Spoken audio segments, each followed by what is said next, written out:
And Really? even in the cities in California, it's Photographers just can get that. Well, they don't notice it. they don't. Most accidents between motorcycles and another vehicle, the other vehicle didn't notice the motorcycle. Correct. Right. Oh no, they never notice you. I mean, which is why I always have my brights on.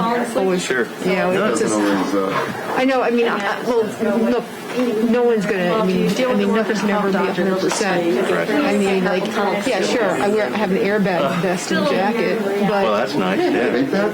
you didn't know that? No, I didn't know I that. used to have a bike, Yeah, I mean, the airbag vest or jacket, what they do is, I mean, they have a tether or they also have like a smart system. Right. But the whole point is, if you fly off the bike, it expands. it inflates. And Wow. it's your upper half of your body. Upper half of your body, but they also have for like racers, they have like a full suit. But But is that an airbag, the full suit? the full suit inflates. I mean, Didn't know that. but that's for racers. That's interesting. Oh yeah. Wow. I didn't know that. Oh yeah. Yeah. And it protects your neck, your rib cage, and yeah. I mean, and they also That's what I have get today. and they also have a version for horseback riders too. I mean, it would have saved Christopher Reeve's life. Right. That was a long time ago. Yeah, exactly. Yeah. But basically, it's like, it turns you into the State Puff Marshmallow, essentially. Sure. Oh, no. You'll be very happy to be that Oh, yeah. old man. Better than road rash. Yeah, I didn't know that. yeah. Better than leaving your skin on the, I mean, of course, the And a asphalt. few broken bones. And a few or broken you had bones. Skull fractured or whatever. but I mean, of course, it's not going to save you from being smushed by like the oncoming, truck. Sure. But still, it's just another safety measure.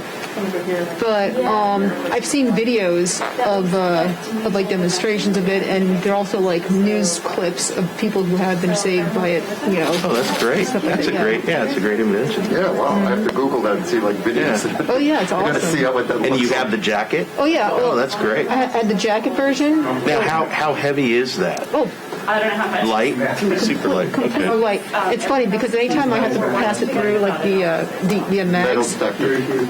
like a lot of cops here do rides, so they know what it is. Some of the cops who don't, it looks like a flex capacitor. because it's basically They have no clue what it is. they have no clue what it is, but it's basically just like a CO2 canister. So then it just like Yeah. blows up the entire. I definitely gotta find the videos of that thing in action. Oh yeah, it's awesome. It's awesome. Wow. Because they had like stunt drivers fly off the bike. Yeah. Yeah, that's I'll leave that to the stunt driver. Oh yeah.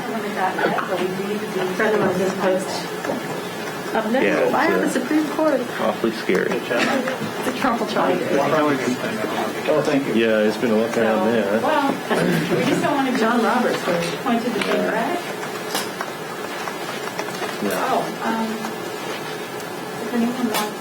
Yeah, I had the little Honda Magna 750 and drilled out the baffles just to make it sound like a Harley. Of course, that screws up the timing and everything, but it sounded That's a great. certain amount of back pressure. Right, in the it sounded great. It was a fun ride.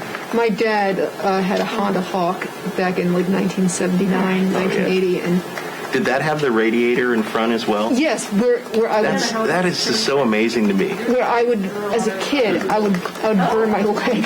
Yes. Because I would climb up Right, in the back. exactly. Are they protesting the Supreme Court? And of course, like talk about the dumb shit we did back in the early 80s, late 70s. But I'd pull on my dad, who was obese at That's the time. great. That's wonderful. And he would just zip up. I'm like looking back, I'm like, I cannot believe. Cannot believe that somebody did not call CPS on your father. I have no idea how the fuck I was able to hold that exactly. tight. It's 15, of course. It was like didn't wear seatbelts. no. We rode. Remember the station wagons where you rode backwards? Yes, I did. And he always had the window down, and he were like, okay, if he slammed on the brake and hit somebody, he'd just go flying out the back. Oh, look, like when my family, when we go to Puerto Rico, So there's like a bunch of people we all up with stuff ourselves in the or car, just- and then like they would put me onto the shelf. That's awesome. That is awesome. Combined, and then riding in the back of a pickup truck, that was so much fun. Yeah, you go to the beach with your surfboard. For us, we ride in the back of a truck, just going down the freeway at 70 miles an hour. No big deal. It was just like safety precautions just out the window. No one cared about it. As I walk closer to you. I did. I don't have a picture yet, but a couple nights ago, I took still picture of it. I'll brag a little bit. My producer was like, I didn't know you had a Honda Magna. She was like listening in on the feed, so it's like it's a good reminder about open mics. Open mics. What are you going to do? What are you gonna do? Are there protesters outside? Is that what they were saying? I know that there's going to be. I got an email saying that there's going to be at least preparing for a protest tomorrow. So they're making their signs and stuff like that right now, at least on 60 by the AFL-CIO. Oh, okay. I know that. Tell that person he's Johnny there was so I have no phone back, and it came down and then we'll Yep. really loud. It was mostly bangs that were Thank you. That's what I was most worried about. 11 o'clock. Yeah, so let's get our position. You can if you want. Whatever you choose to do. Just bite the bullet. And so I did the thing we coming up to. No, I think Durbin has a pen and pad. Oh, pen and at pad. 11. At 11. Okay. And she's in the green room. Nancy Pelosi right now. So get your questions ready. Get your questions. Oh, yeah.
FYI.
Good morning. Morning, And a Speaker. good morning it is. A Supreme Court decision upholding President Obama's wonderful action to support our dreamers. The DACA decision is something that supports our values as a country. The dreamers across the country enjoy more popularity than almost anyone. Overwhelmingly, it's something like 75-80% of the American people, 3/4 of the people who vote support the dreamers. 3/4, a large number of Republicans, independents, people who, over 60% of people who support President Trump support the dreamers. So this is really, we were just in such dread about what could possibly happen at the court up until last night, just if it goes this way, if it goes that way. But this way is the American way, and we're very proud of it. So that was this morning. Last night, in the Judiciary Committee, late last night, the committee overwhelmingly passed out the George Floyd Justice in Policing Act, which will now go to rules and then come to the floor before the 4th of July. We're very proud of the work that was done by Chairwoman Karen Bass, the chair of the Judiciary Committee, but also the chair of the Crime Subcommittee of the Judiciary Committee. This morning, the Supreme Court and DACA. Last night, the Judiciary Committee and the Justice in Policing Act. Tomorrow is Juneteenth, a day that we observe as a day of freedom in our country. It's the day that people in the West found out about the Emancipation Proclamation. In observance of that, I have sent a letter, she will see, to the clerk of the House, directing the clerk to remove the portraits of 4 previous speakers of the House who served in the Confederacy. We didn't know about this until we were taking inventory of the statues, and the curator told us that there were 4 paintings of speakers in the Capitol of the United States, 4 speakers who had served in the Confederacy. So tomorrow, Juneteenth, the clerk will oversee removal of those Confederate speakers from the House. As I've said before, there's no room in the hallowed halls of this democracy, this temple of democracy, to memorialize people who embody violent bigotry and grotesque racism of the Confederacy. You have to see the remarks that they had made, how oblivious they were to what our founders had in mind in our country. We must lead by example. So we're glad that that is gone. I'll take some questions in a moment about the Justice in Policing Act, but we are very proud of the legislation that was put together. It was the work of decades. These bills have been in the hopper for a while, but in terms of the public sentiment to get the job done in a strong way, the moment is now. As we take action on the injustice in policing, we also have to recognize other injustice in our country, whether it's injustice in healthcare and the economy, environmental injustice that exists. The list goes on. And one manifestation of it right now is the coronavirus impact, having a disparate impact on people of color in our country. And so we're hoping and pushing and advocating for the passage of the HEROES Act. Open our economy, testing, tracing, treating, isolating. Get the job done. We don't have a vaccine and we don't have a cure. Hopefully we will, and that science will be the answer to our prayers in that regard.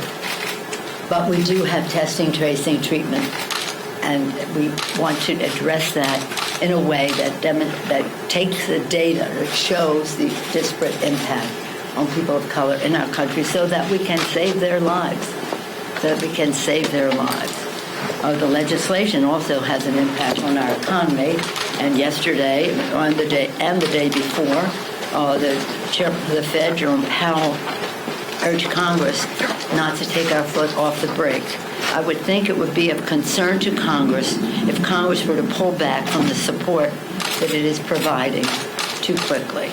I do think it would be appropriate to think about continuing support for people who are newly out of work and for smaller businesses who are struggling.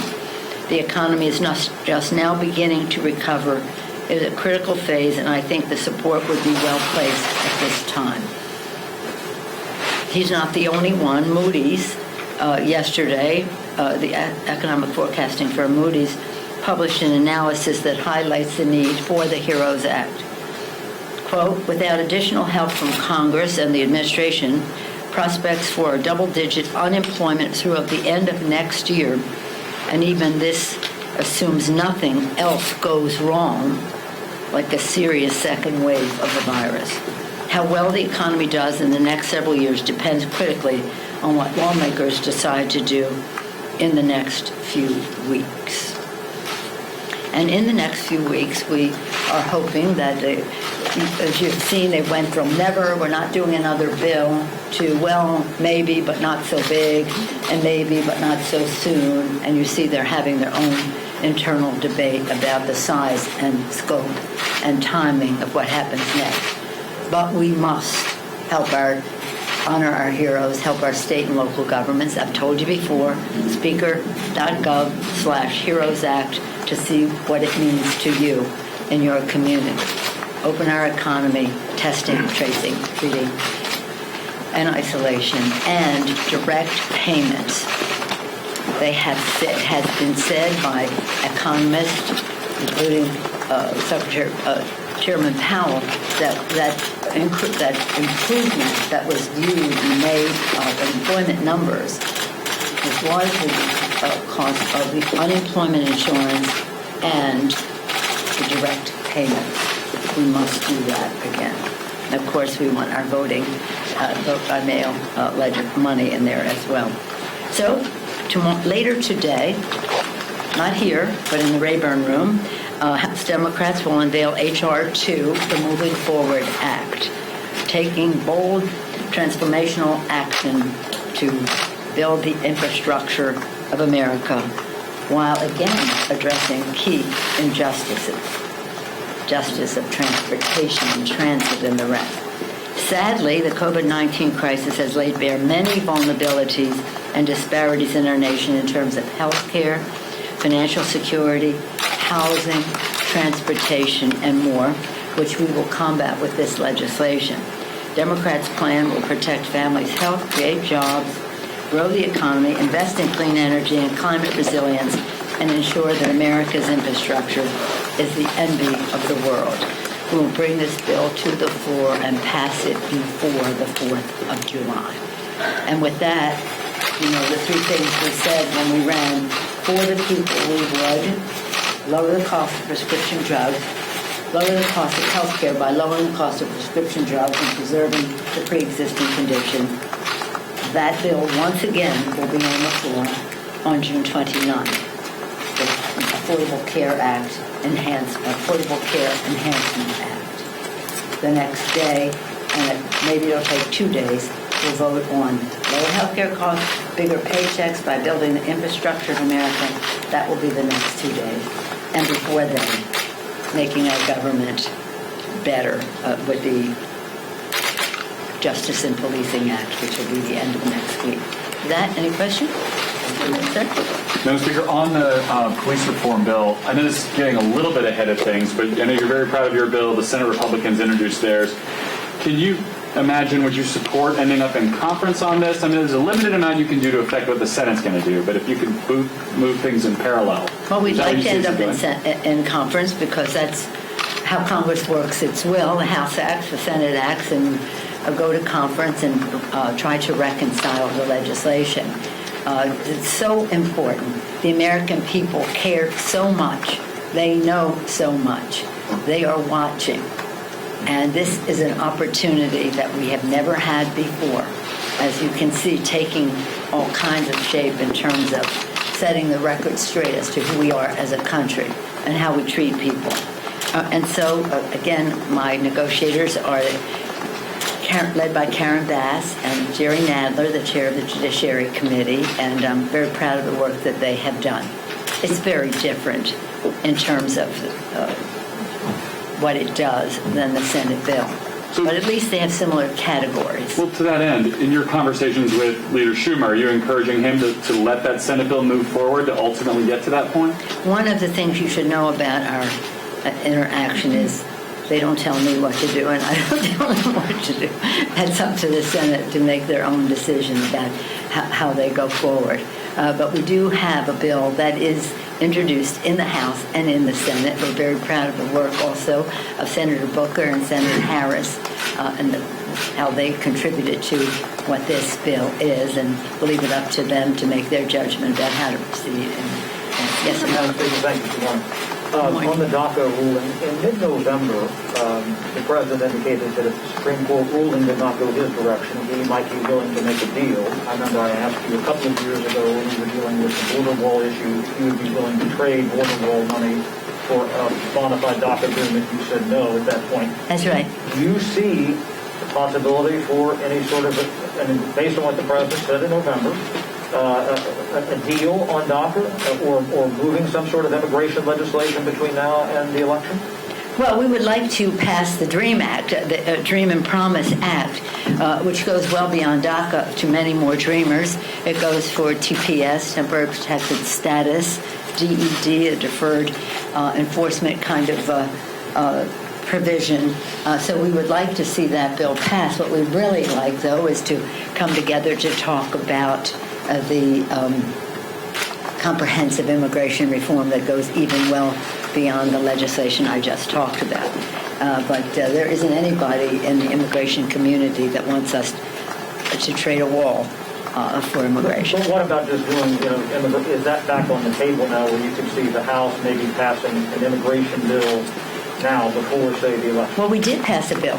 It's called the DREAM Act. No, but I mean the comprehensive one. Well, we'll see. I mean, there had been times when the President has said that he would support a bipartisan comprehensive immigration reform right there on TV in the White House with Democratic and Republican members of Congress and the House and Senate there, and then reneged on it. So we'll see. I mean, it would be great if we could do that. It's what we really need to do for our country.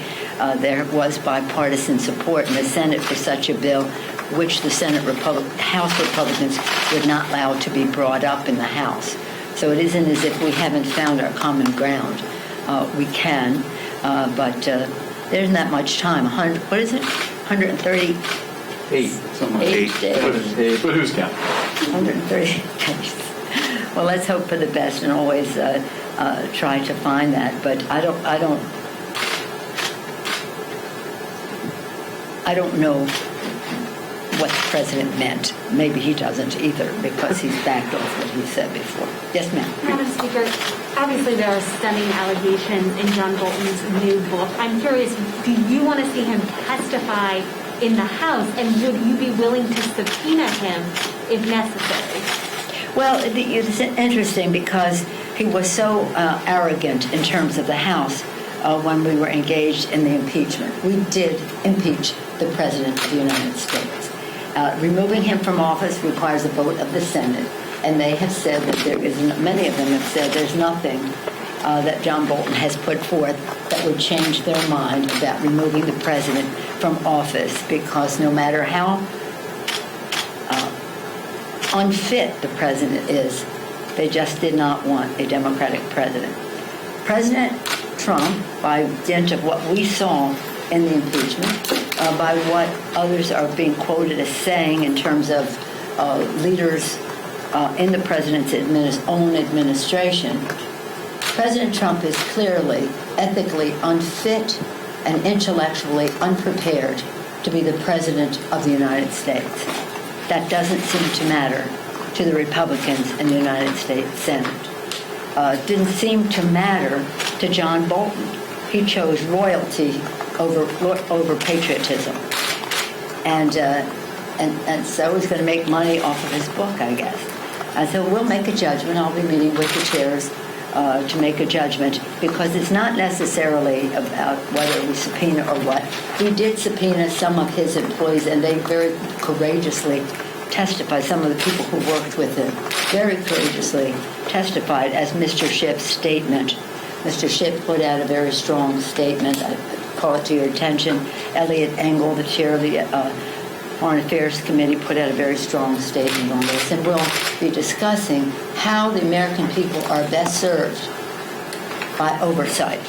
The public has a right to know. As you know, we're waiting for the court to decide, maybe by the end of this month, as to whether they will support what our founders had in mind, the separation of powers, 3 separate co-equal branches of government, each a check and balance on the other. That is what is at stake, and it's before the Supreme Court now when it comes to subpoenas being respected by the executive branch. So we'll take a review. One thing is for sure, the American people have a right to know. Our oversight will always continue, whether that's by subpoena or some other way. I'll discuss that with the chairs of the committees. Given what you've seen in the book, though, do you have any... I haven't seen the book. I'm not paying any money for a book. I don't want to pay any money for a book that was a substitute for testifying before Congress about the well-being of the American people. Do you have any regrets about not forcing this? I have no regrets. No, I'm very proud of what we did. Decisions were made. So for somebody who's trying to keep the con going with the right wing of the Republican Party by criticizing us for not subpoenaing him when he said he wouldn't come in, he'd only go to the Senate, where he knew the Senate would not subpoena him. So this is called a con, and we are very proud of what we have done. And it's really a sad thing, because he knew that the president should be removed from office. That's clear. He does want to keep his ties to the right wing, so he does that by criticizing us. I place no value on that. I repeat, President Trump is clear. The evidence is clear. It always has been. President Trump is ethically unfit and intellectually unprepared to be president of the United States. Yes, sir. Madam Speaker, related a little bit to what Chad had asked you about these sort of big moments that Congress has faced before, whether it be immigration or gun violence or deficit reduction, we have seen these moments where it seems like there's a lot of buy-in for a common cause, only for it to fall apart at the end. And I'm curious your level of confidence on police reform, given that this appears to be one of those moments. Well, we go back to Abraham Lincoln. Public sentiment is everything. With it, you can accomplish almost anything. Without it, practically nothing. Now, you've heard me say that before, again and again and again. And it is a fact. And public sentiment, well, for public sentiment to weigh in, the public has to know. And that is sometimes the challenge, that people really know what the choice is here. They do. They do. They have made it clear. Beautifully, patriotically, peacefully. And for the Congress of the United States to ignore that call for justice would be wrong. So I have confidence that something will happen now, because it must, because the people insist, and they're not going to stop insisting until we get something done. Madam Speaker, just want to go back to the police reform bills for a moment. Excuse me, I'm so sorry. Sorry about that. There we go. I just want to go back to the police reform bills for a moment, and some of the reactions from law enforcement. Over in Los Angeles, there's been a reaction of apparently some officers did not show up to a work over at the MTA. Over in Atlanta, we're hearing that officers didn't report to work there. Is there concern about blue flu, essentially, happening across the country in reaction to what we're seeing up here on Capitol Hill, as well as locally? I think that the men and women in blue, whether that's firefighters, they're in blue too, I think, but our men and women in blue there are enough of them there to keep the American people safe, who care about doing their jobs in a way that honors justice. And we've had communication with the Fraternal Order of Police. I've connected them with Karen Bass so that she could hear some of their concerns. And we think that there's a place for us to come together. We do know that there are some people who, as we've seen their actions, that are not, I don't think everybody who wears blue would be proud of those actions. But I do think there are many people in blue whose actions we are proud of, and I think there are enough of them to keep the American people safe. Any more women? Any more women? Yes, ma'am. Last question. Well, I get up one more. Thanks. Okay. Have you spoken to the administration at all about negotiating on the HEROES Act, and are you open to pulling out elements of the HEROES Act and putting it on the floor as smaller bills to address the pandemic and the need for relief? Well, what would they want to do? If we take out the state and local government money, which is absolutely essential, by the end of June, many states and localities have to have their budgets balanced. But the Grim Reaper says he doesn't seem to care about that. Really? Really? You don't care about the fact that state and local governments who meet the needs of people need to have their budgets balanced. And this is money that is needed for them to pay for the cost of the coronavirus to them. Their outlays of money to meet the needs and the loss of revenue. Meet the needs, loss of revenue on the coronavirus. Testing, testing, testing. Are they willing to help the states to test in a way that fights this virus, defeats this virus? Why would we divide those two? Because they are directly connected. And what piece would they want? Would they want to do, they say they don't want to do unemployment insurance. This is the 13th week that we've had over 1 million people applying for unemployment.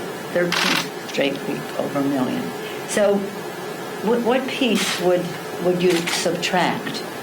This is a very disciplined, focused, necessary piece of legislation. Honor our heroes, support state and local, open our economy, testing, tracing, treatment, money in the pockets of the American people. I think they're all very connected and should go forward together. I haven't seen any initiative on their part. I haven't seen them say we should help state and local. A few of them in the Senate have. I haven't seen anybody in the House say that. I haven't seen any of them say we really need to test so that we can address this comprehensively, addressing the disparity in all this. And I have heard some of them say they don't want to do any more unemployment insurance. Unemployment, all the three things I just mentioned, they are all stimulus to the economy. They're all stimulus to the economy. Because I have to say it all the time. The one piece, state and local government, speaker.gov/Heroes Act, go look it up, is cost half of what the Republicans did in their tax scam, which gave 83% of the benefits to the top 1%, did not provide any stimulus to the economy, and heaped $2 trillion of debt onto our children. So for half of what they were willing to do for the high end, we'll want to do for the whole country, and at the same time honor our heroes. Yes, sir. Madam Speaker, I wonder if you said you don't like the Republican bill, but you at least the categories seem the same on the policing reform, or you indicated that. I wonder if you see more urgency here on police reform than you saw on, kind of the gun question or any number of other bills that the Senate has not taken up? I mean, at least you're both working on the same topic. I wonder if that's notable to you at all. Well, the gun issue is very important. Yesterday was a 5-year anniversary, as you know, Emmanuel, that terrible shooting where that young man went in there, prayed with people, and then shot them dead. So we've been carrying that around for that long time, but memorializing it again yesterday. So the gun issue is a very important issue, and it's one that is very background check legislation, including Mr. Clyburn's South Carolina fix, is important to us, and like 80% of the American people support that, including gun owners who have to have background checks, and they do comply with that and support that legislation. We haven't seen tens of thousands of people in the streets day in and day out over a long period of time. A message that spread throughout the world about justice. So that demonstration in the streets was about this issue, about police brutality, but also about fairness, just fairness across the board. And when you're talking about brutality and you're talking about safety, you're talking about guns too. So that continues to be a very important issue for us. But you would have to admit, and it's quite obvious to all of us, that we have not ever seen anything quite like the peaceful demonstrations that are out there, awakened by the visible strangulation, lynching, chokehold of George Floyd, and the reaction that people had to it. It wasn't the first time it happened many times before, but it just somehow or other was the tipping point. I'll just close by saying what I've said to you before. And we had Brian Stevenson, we talked to him about, he has the lynching museum in Alabama, where many of us were just there in March. And when you go to, he has two, one's like a monument and the other one's a museum. When you go to a museum, it's about slavery and this or that. And I bring it up again because as a mom, it just impressed me so. I had my grandson with me when we saw this. There are two little children on the wall. They're slaves. And they speak. And they say, Mama, Mama. They're little children. Mama, Mama. Has anyone seen our mother? Does anyone know where our mother is? And of course, you know the mother has been separated from the children and the brutality of all of that. And then to hear George Floyd call after his mother. Just the universal call. The humanity of it all. I think it just struck such a chord for many reasons. Not just the mama part, but the part of 8 minutes and 46 seconds. Somebody pled a number of times, I can't breathe. Inhumanity of it all, I think, has taken us to a place where we will have justice, we will have a bill. I hope it is sooner rather than later. Thank you. Is there going to be baseball? Is there going to be baseball? I hope so. Have you spoken with any of the league commissioners? No, I haven't. Will you? That's a favor done. That's always a shoe, isn't it?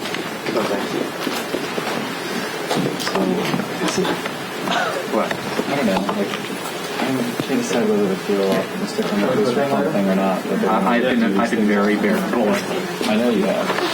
But like, I don't know that there'd be a problem. Maybe sometime after like 4 o'clock.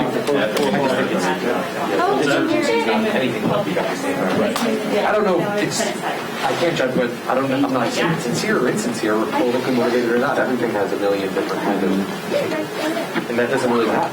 I just think there's another bill. I do. Because think about it, if Democrats benefit politically, and they could push really tough votes for